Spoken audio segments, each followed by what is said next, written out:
మనం ఏ ఆలోచన చేసినా, ఏ సంస్కరణ తెచ్చినా, ఏ పాలసీ అమలు చేసినా అది యువత కోసమే.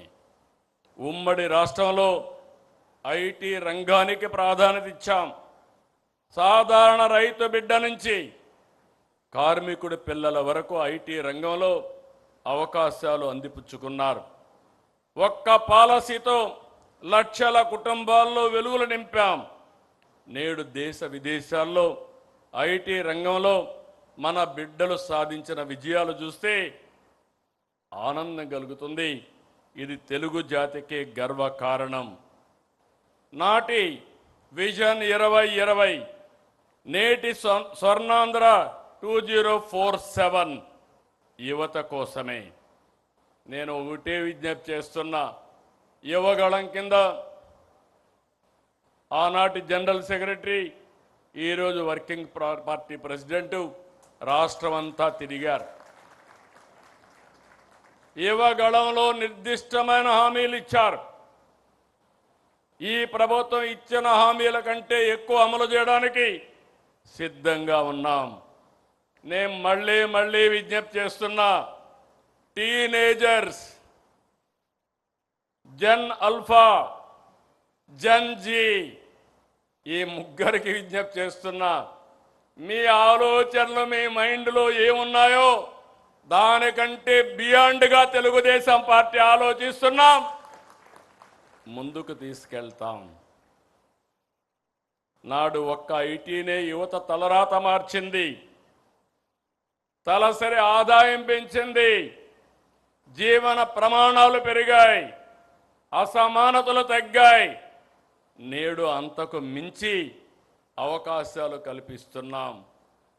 ఏఐ, క్వాంటమ్, డేటా సెంటర్లు, IT, space, aerospace, drone, defence, electronics, automobile, semiconductor.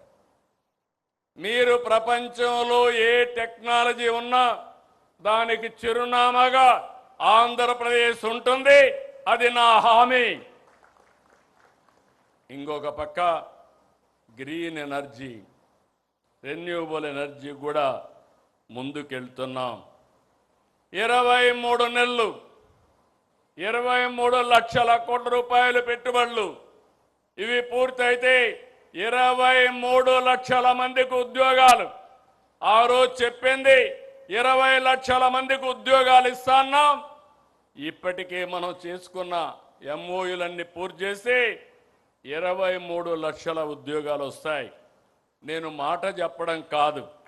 ఇప్పటికే మీరు చూస్తే 282 ఎంఓయూల్ని కార్యరూపం చేశాం. 11,54,136 కోట్ల రూపాయలు పెట్టుబడులకు క్లియరెన్స్ ఇచ్చాం. 10,37,067 మంది ఉద్యోగాలకి నాంది పలికాం. ఈరోజు మీరు ఒక్కసారి ఆలోచిస్తే ఇండస్ట్రీస్ కానీ, commerce, energy, information technology, infrastructure investment, food processing, rare earth minerals, ఒకటి కాదు అన్నిట్లో కూడా ప్రభుత్వం ముందుకెళ్తా ఉంది.